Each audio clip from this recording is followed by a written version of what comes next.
All right, man, peace. So, former Boston Celtics legendary player and future Hall of Famer Paul Pierce recently caused a bit of a controversy when, in light of Kevin Durant scoring his 20,000th point, Paul Pierce alleged that KD is the most elite scorer in NBA history. When he says elite, meaning Paul Pierce believes that Kevin Durant can score in the most diverse fashion of any player in the history of the NBA. Of course, they're going to talk about it, and I'm going to chime in.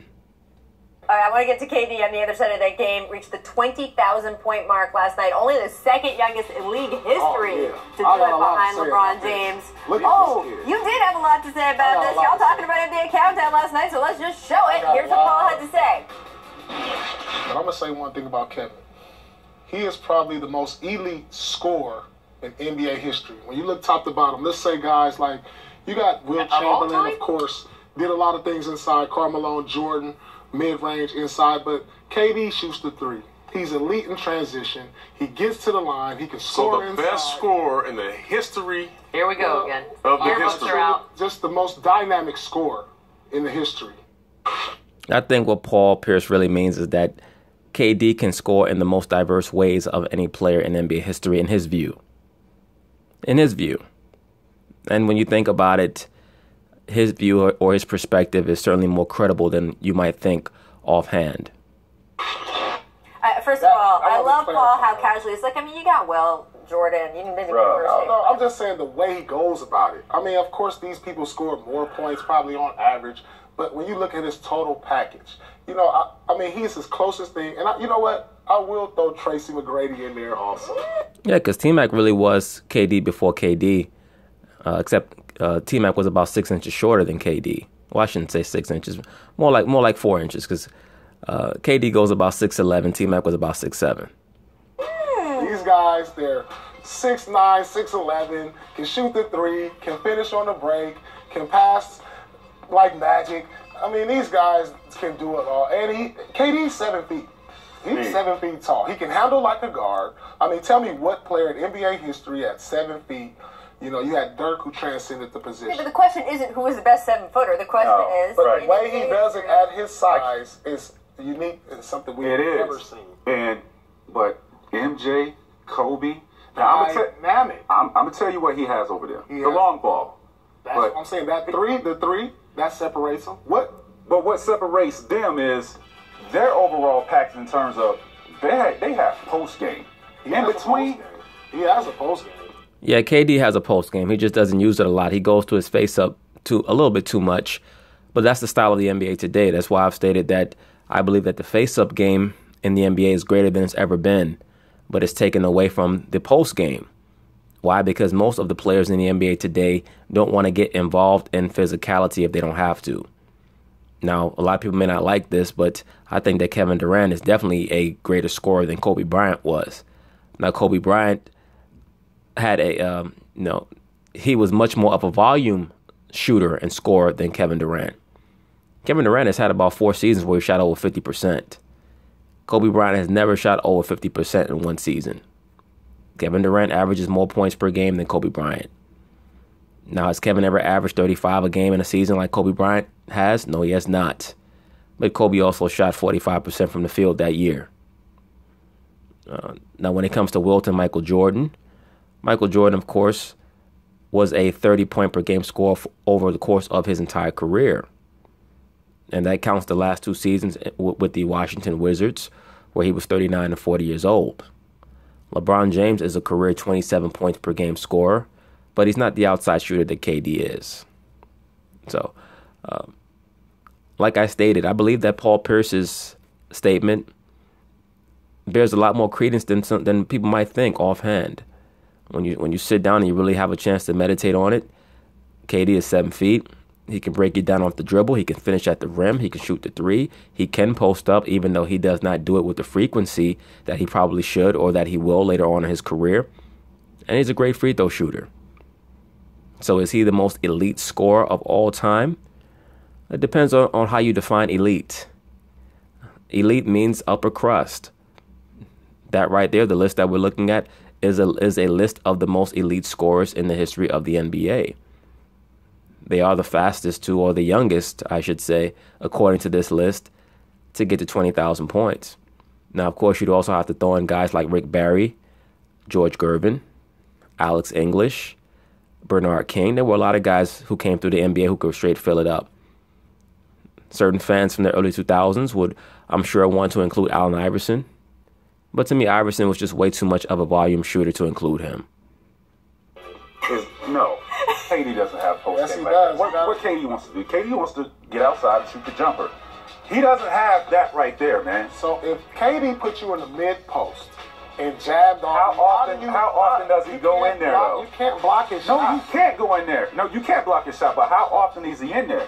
Most of his points is coming out on the perimeter. He's in an offense to where he can't really demonstrate it. They don't want to slow it down, get it to the post. We don't even play that type of basketball no more. You know, they don't come to... I agree with Paul when he said that. They don't play that type of basketball anymore.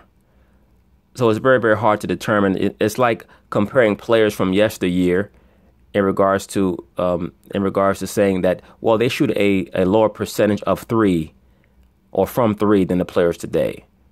Well, the three ball was not a primary shot back then, just like the post-up game is not primary today. So it's very hard to evaluate how good a post-up player a player is today, because players don't post up with the frequency that they did in yesteryear.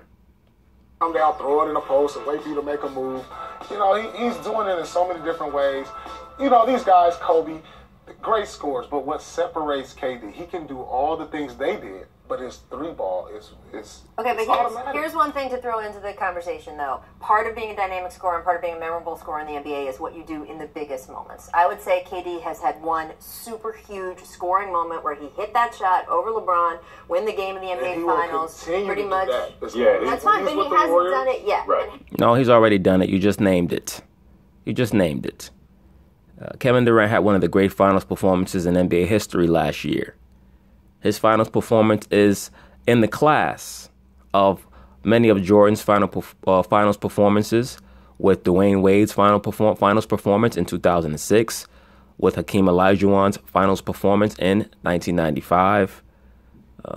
Those are the elite finals performances when you think of them. Shaquille O'Neal's finals performances in the early 2000s. Those are the top finals performances that I can think of in the last 25 plus years. Okay.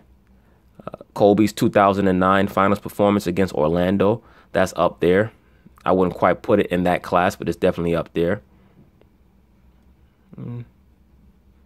But yeah, those are definitely the best. I would say the best finals performance that I've seen in the since I've been watching basketball is probably Jordan's finals performance against Phoenix in '93, when he averaged 42 a game over 6 games. Right. And how many iconic shots does Michael Jordan have? Yeah. Even Kobe as well, we're talking about one shot. I'm just talking about as far as overall talent and dynamic scoring. He's in the conversation. He's in the conversation, for sure. 100%. And I think you're right. He's going to have more of those. But being great in the NBA is not about what you do, but when you do it. But that's not the conversation. The conversation is not how great he is. The conversation is about him being an elite scorer. What Paul's talking about is KD's the variety of his shots, the diversity in which he's able to score the basketball. He's not going by track record, because if that's the case, George Gervin is not one of the elite scorers by the criteria that Rachel Nichols is trying to establish, because he never even got to the finals. I'll go as far as saying he might be top 5. He might break top 5 in scoring. Oh, he's no doubt going to break top 5. He's going to be a 30,000 point scorer. Yeah, he'll break 30,000, but he's not going to break Kareem. I mean, think about the guys are all at the top 5. Who shoots the ball like KD? None of them. Jordan, Kobe, Malone, Kareem. Right. None of them can shoot the ball like him. And I agree.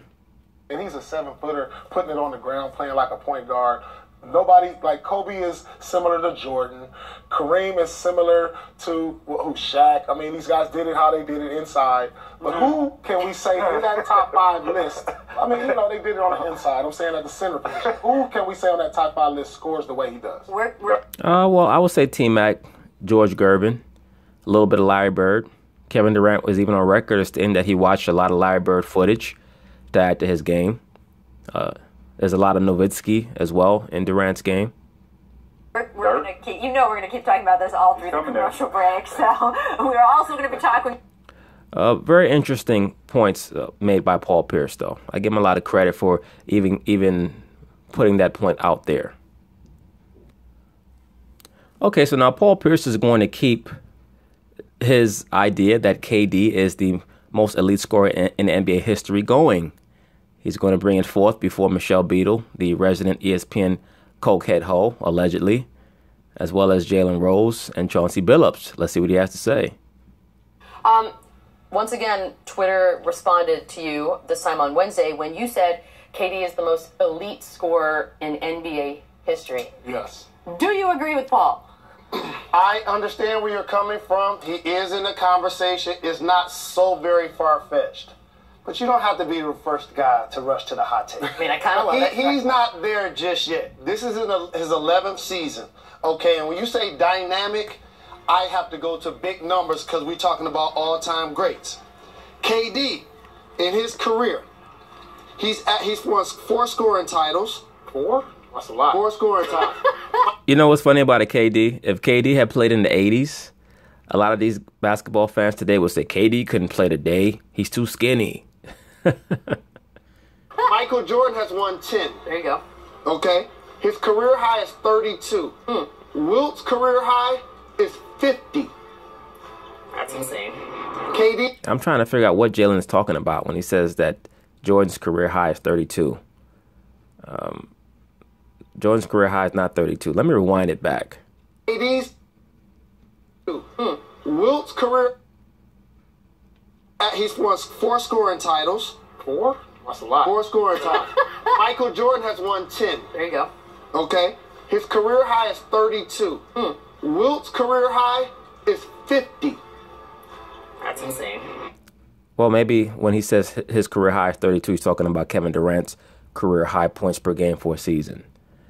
Because when he says Wilt's career high is 50, he's talking about Wilt's average for a season. So I'm going to assume that when he said he was not talking about Michael Jordan. He's talking about Kevin Durant. Because Michael Jordan's career high points per game for a season was 37. KD's career high in a game is 54. Okay? My point is he a terrific scorer? We're not talking about the best three-point shooter.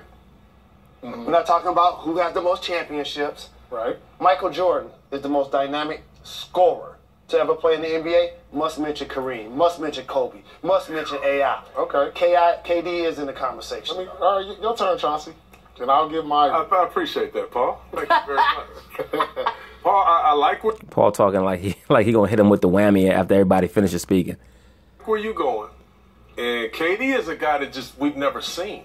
We've just never seen a guy like this. 6'10", maybe even 6'11". Argue they can score all over the place. Can actually. We didn't say who's the tallest scorer. And he's very dynamic, and he's in the conversation, but I think that he has a little ways to go.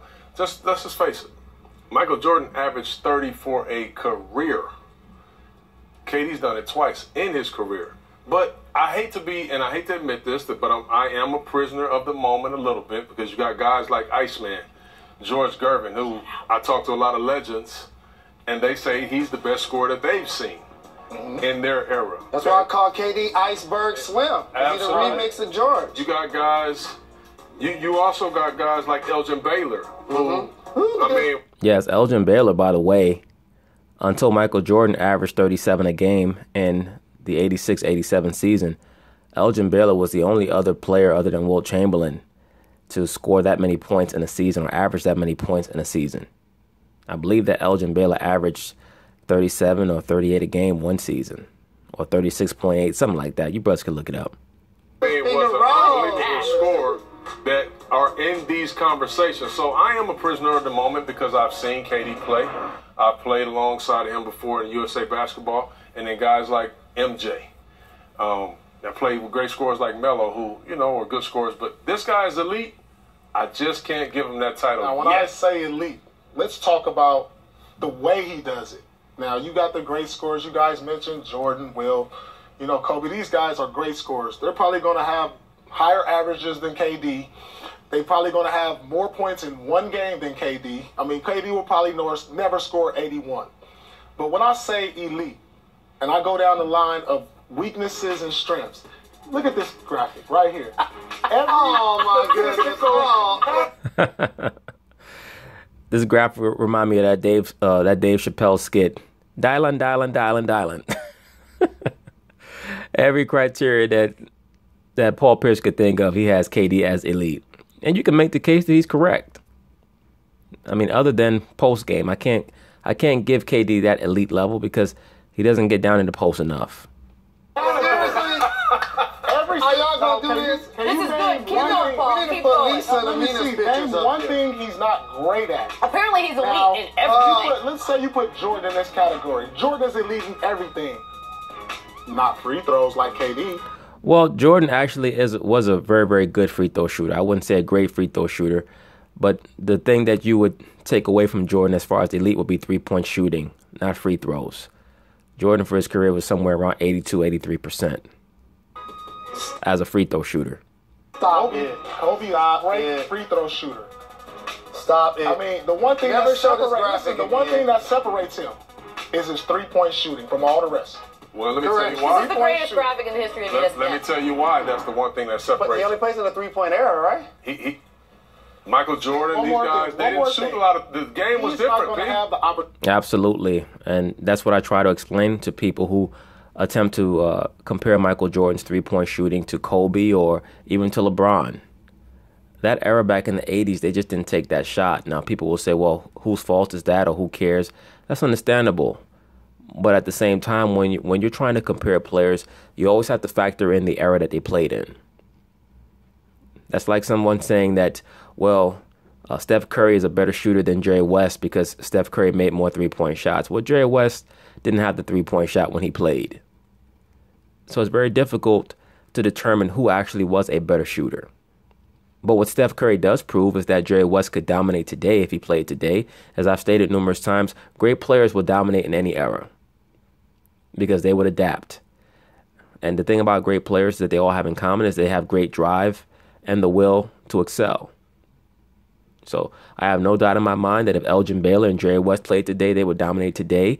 If Steph Curry played back in the 60s, he would dominate the 60s. I'm not one of these guys, Larry Bird couldn't play today and LeBron James couldn't play back in the 80s. All that stuff is nonsense. Opportunities that Kobe scored 60 in his last game. He scored 80 in a game. He's not going to have the opportunity to have his own team. I'm not comparing him to Kobe. Kobe is greater than Durant. Yeah, as an overall player, when you count the mental game, Kobe is above Durant right now. But in 10 years and 3 or 4 more championships and maybe 2 or 3 more finals MVPs, KD may crack the top 10. But you know what? I'll probably be doing a video on that. I'm not comparing the two, so don't. You people were looking. I'm not comparing. Tweet at him. So the way he goes by, see, he had a team with Westbrook. He couldn't go out there and just go for 60, 70 games. But the year he won MVP, Westbrook missed 27 games. He averaged 35 points. Well, no, not 35. More likely somewhere around 32, like Jalen stated. Now, you're telling me if Westbrook missed the whole season, he probably would average close to 36, 37 a night for an entire season. We've seen guys like Tracy McGrady have his own team. No other All-Stars go for 60-point games. It's very dynamic. He's not going to have that opportunity because he's played with Westbrook and Curry, so he can't just go out there for a whole season. So let me He shows that. No doubt. For me. No doubt. You mean the most elite scorer doesn't have an opportunity because his teammates are getting in his way? Well, I don't think that that's an excuse. I think that that is a reason. When you're playing with a player like Westbrook, he is going to dominate the ball. Everyone knows that Westbrook has an alpha personality, almost to the point of being a sociopath. And that's why I think that KD was wise to leave Oklahoma City, because that team was not going to go anywhere. They were going to continuously go to the Western Conference Finals, maybe 1 year breakthrough to the finals if Golden State had suffered a serious injury.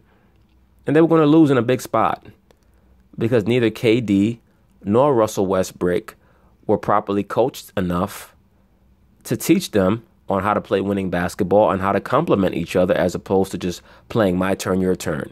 And then you have a guy like a Westbrook who's not a real point guard playing the point. Westbrook is just a freakish athlete. He's a once-in-a-generation athlete. But is he a great point guard? No, he's not.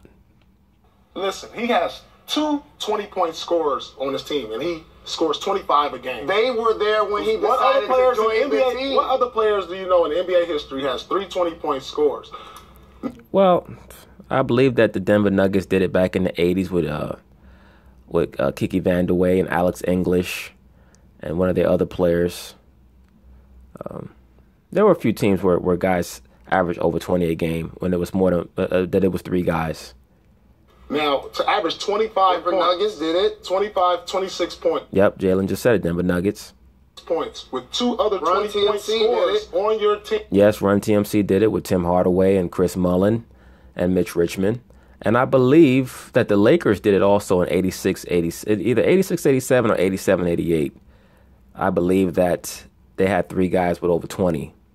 I think that Magic, Worthy, and Byron Scott all average over 20 a game one of those seasons. Your team. That's tough to do. Can we put that graphic back up? I want to make sure you guys saw it. Don't ever put that No, put that graphic back up. It was a great graphic. You guys, why are you arguing with Paul? I'm also trying to think if the Seattle Supersonics also did it with Tom Chambers and Xavier McDaniel and Dale Ellis. Maybe also in the 86-87 season. Look at the graphic. Where's the argument at? Right here. Let's go down the list. But look, where's the argument? It said it doesn't. Where's the argument? It doesn't. We're talking about score. It doesn't Catch and shoot. There's no Clutch. argument, Paul. Finish at the rim. ISO. I can tell you one thing on there that I don't agree with. What? He's not an elite post scorer. We don't see him go to the post. He goes to the I mid had an post. opportunity. He could be an elite post scorer. He just doesn't go there enough. And I actually think that in order for him to step his game up in regards to the playoffs, he is going to have to play more in the post. Because that's where they need him. They don't need him out there shooting threes. That's where Steph and Klay should be. In order for KD to truly be the most effective for their team, particularly in the playoffs, mid-post, high post is where he should be. That's where they need him to work out of. Opportunity to guard this He guy. goes to the mid post. Listen, he gets it done anywhere on the court. We're not saying who's the most complete scorer. We're not saying who's the tallest scorer, who's the best three-point shooter. You said the most elite. And KD scored in 11 years, he's had 4 50-point games. 4 of them. Wilt Second Chamberlain, youngest to 20,000. okay, to LeBron James, who still plays in the league too. Yep. Right. Let me say this, and Jalen's trying to harp on the fact that KD does not have too many 50-point games. That's also a reflection on the fact that KD takes very good shots. His shot selection has always been very good. When you look at the fact that he's had multiple 50% shooting seasons with OKC, shows you how proficient he is in his shooting and the level of sagacity that he has in his shot selection. He doesn't take wild, crazy shots. And playing in a one-on-one offensive system like he was playing in OKC, for him to average or for him to shoot over 50% multiple times in that offense shows you his discernment in the types of shots that he takes. That's once again why he fit in so well with the Golden State Warriors. By the way, who can score the ball too? Wilt Chamberlain has scored over 50 118 times. Michael Jordan has done it 31 times. No Kobe Bean Bryant has done it 25 times. How I'm about just saying the way he goes about it, the way he goes about scoring, LeBron? there's no weaknesses Say that. in his offensive game. And let me say this. Wilt Chamberlain, of course, we all know that he's like the Babe Ruth of the NBA. When you look at the record books, most of the record books belong to Wilt Chamberlain. But he also played in an era where the defensive schemes were not as they were not as developed as they are today. The athletes back then are definitely underrated. People today just seem to think that it was a bunch of bums playing back then. You did have a lot of great centers in that era as well. You had people like Nate Thurman, who a lot of brothers allege is LeBron James' dad, who was an all-time great athlete and center playing in that era. You had, of course, the great Bill Russell, who even though he was only 6'9.5", was a phenomenal athlete and could have probably been a decathlete world champion or a gold medalist had he chosen to be. But Wilt Chamberlain is a freakish athlete. Wilt Chamberlain is probably the greatest athlete of the 20th century, no matter the sport. I mean, Wilt Chamberlain is a guy who sets track and field records, like in the shot put and the discus and the high jump, things like that. Like, he was just a freakish athlete. Now, when it comes to Kobe, yeah, Kobe scored over 50 25 times, but how many of those games where he scored over 50 did he shoot 50% from the field? Kobe probably has the most games scoring over 50, shooting under 50% from the field for that game of any player in NBA history. Most players who score over 50 in a game, they do it because they're hot. Kobe scored over 50 a lot of games because he just shot so many shots. Is it just early? Is Paul just early? It's elite. Is that all this is? That's elite right there. He's getting in front of the hot take. It's just a little early. Maybe that's it. AI scored 50 11 times. I was talking to guys that knew basketball. What if AI played in this era? When you couldn't touch a guy. AI would average 45 in this era. Well, in this era, AI, it'd be very, very difficult to guard him because everything is about facing up, and that was AI's game.